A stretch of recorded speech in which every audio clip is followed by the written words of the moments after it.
Então eles ajuntavam e ajudavam. E Paulo depois foi levar isso a Jerusalém para ajudar os irmãos. Foi quando ele foi preso, né? Mas veja bem que as igrejas já ajudavam. E a igreja de Corinto, que era rica, veja só aí já a condição da riqueza que faz. As igrejas que eram mais pobres ajudavam bem. Quase não tinham, mas arrecadavam, faziam questão de tirar até das suas bocas para ajudar aos irmãos necessitados. Porque existia o quê? Amor no coração deles. Eles tinham intimidade com Deus. Então o amor de Deus faz com que a pessoa dê, ajude ao necessitado. Isso é filantropia, ajudar as pessoas, abençoar as pessoas. Agora, a igreja de Corinto, como era uma igreja que tinha mais poder financeiro, poder econômico, não queriam ajudar. Não é exatamente o que ocorre hoje? As pessoas ricas são as que ajudam menos. Se você olhar proporcionalmente, se você colocar isso em porcentagem, você vai ver que aquelas pessoas que são mais pobres na igreja são as que mais ajudam, são as que mais contribuem. Então, além do dízimo que as pessoas dão, a oferta dessas pessoas mais pobres chega a mais do que o dízimo.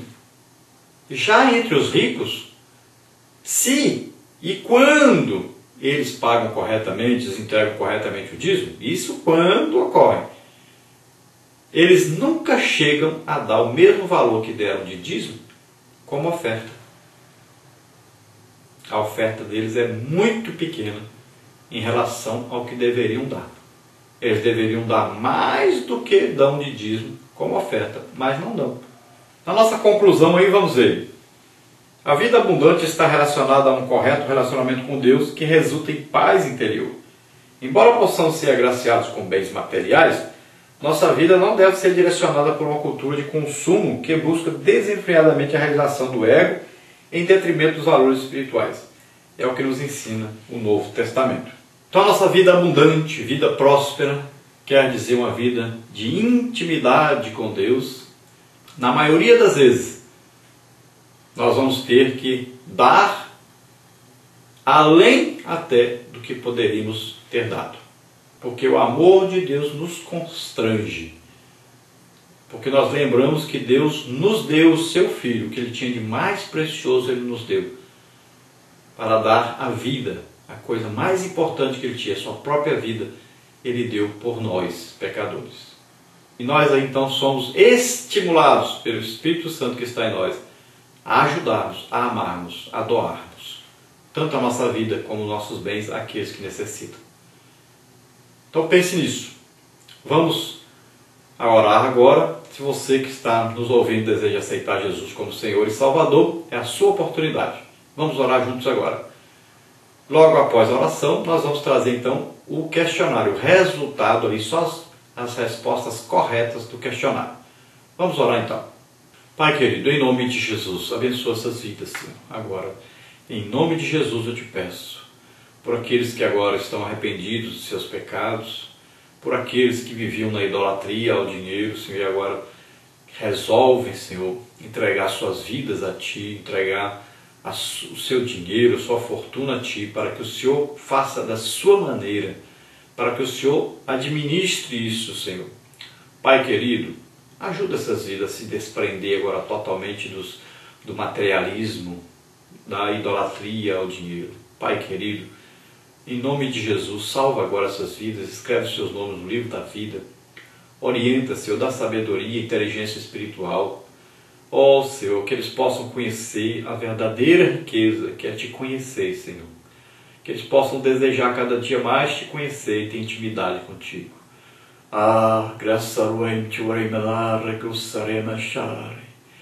Que a tua graça, Senhor, se revele agora nas vidas daqueles que estão ouvindo, e seja manifestada através do Espírito Santo, produzindo arrependimento, produzindo uma nova vida. Pai querido, em nome de Jesus, nós te pedimos pelos que estão enfermos. Em nome de Jesus, cura, Senhor, toda enfermidade agora. Pai, aqueles que desejam receber o batismo com o Espírito Santo, em nome de Jesus, Oh Jesus, batiza agora, Senhor. Em nome de Jesus, receba. Rias tu cantarai, força lemechai. Em nome de Jesus, esforça-te, tem bom ânimo, acredite na palavra de Deus, em nome de Jesus. Pai, nós te agradecemos. Amém. Glória a Deus. Vamos aí ao nosso questionário então. Dentro do textual, a primeira aí, para completar. Porque o reino de Deus não é comida nem bebida, mas justiça e paz e alegria no Espírito Santo. Romanos 14, 17. Número 2 aí, para completar, dentro da verdade prática. O conceito de prosperidade em o Novo Testamento vai muito além da aquisição de bens terrenos. Ele está fundamentado nas promessas do reino de Deus na época vindoura. Número 3 aí, o que é viver prosperamente? Dentro aí da nossa introdução. Então é porfiar por viver uma vida de íntima comunhão com o Senhor. Número 4 aí, porque muitos cristãos, apesar das aparências, não se enquadram no modelo apresentado pela palavra de Deus. Então dentro aí da primeira parte, a prosperidade no Novo Testamento é escatológica.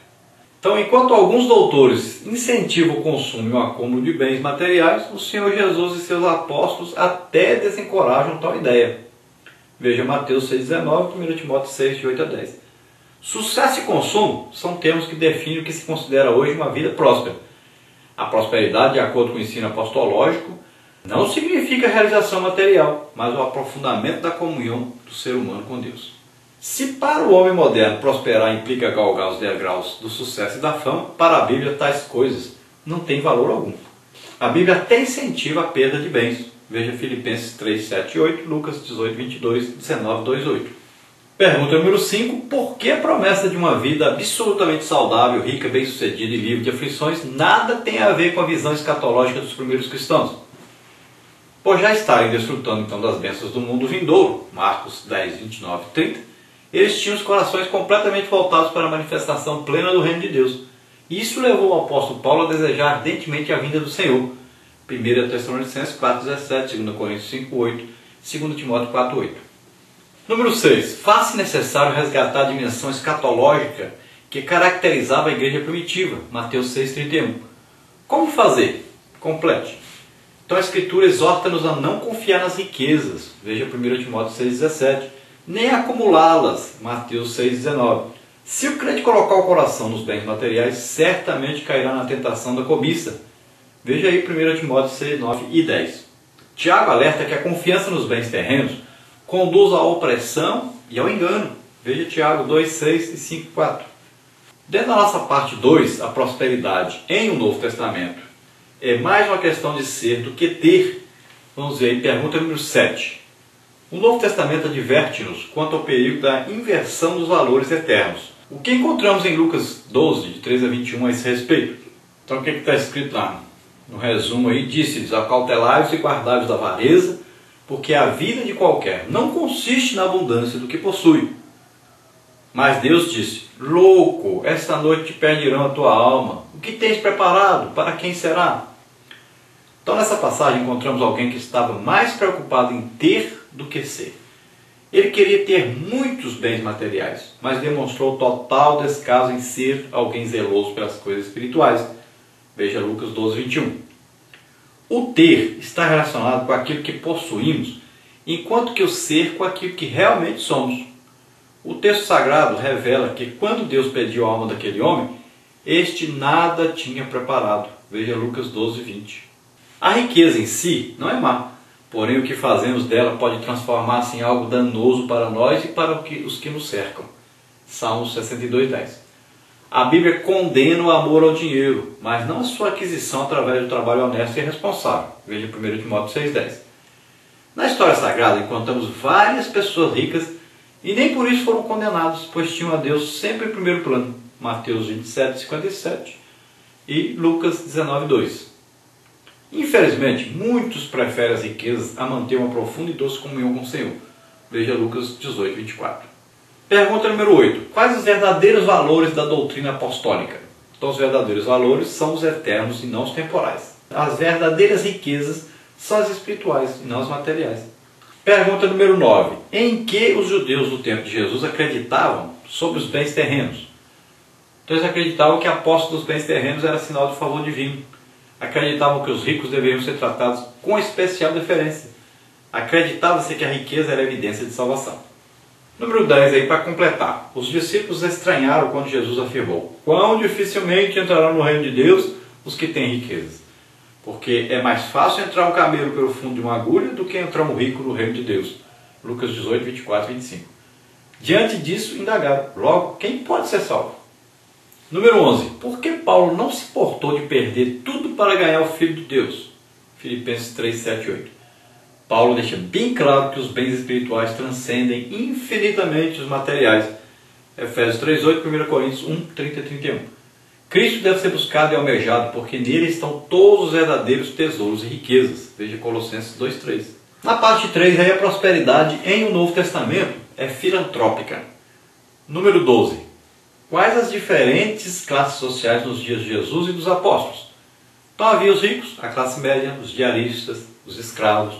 Havia também uma boa parte da população que era amparada pelo governo. E quando a igreja teve início, pessoas de todas essas camadas sociais agregaram-se à nova fé. Veja Atos 6, 7. Tanto Paulo quanto os outros apóstolos, a todos instruía indistintamente. 1 Coríntios 7, 21, Filemão 10 a 18. A igreja, embora social e economicamente heterogênea, era homogênea em sua fé. Atos 4, 32. Número 13. Como era o cuidado com os menos favorecidos para a igreja em seu início? Então Paulo recorda que Pedro, Tiago e João, que eram tidos como as colunas da igreja em Jerusalém, pediram-lhe que não se esquecesse dos pobres. Colossenses 2,10.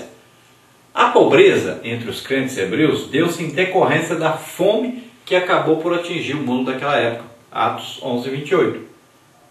Paulo iniciou uma campanha para arrecadar donativos para os crentes pobres de Jerusalém. As igrejas gentias responderam generosamente ao apelo do apóstolo. Veja Romanos 15, 26. Número 14 aí para completar. Há muitos crentes que, embora ricos espiritualmente, carecem de bens materiais para a sua sobrevivência.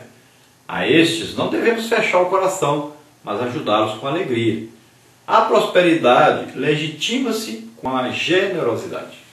A nossa conclusão aí, número 15, para completar. A vida abundante está relacionada a um correto relacionamento com Deus, que resulta em paz interior. Embora possamos ser agraciados com bens materiais, nossa vida não deve ser direcionada por uma cultura de consumo que busca desenfreadamente a realização do ego em detrimento dos valores espirituais. É o que nos ensina o Novo Testamento. Glória a Deus, aleluia.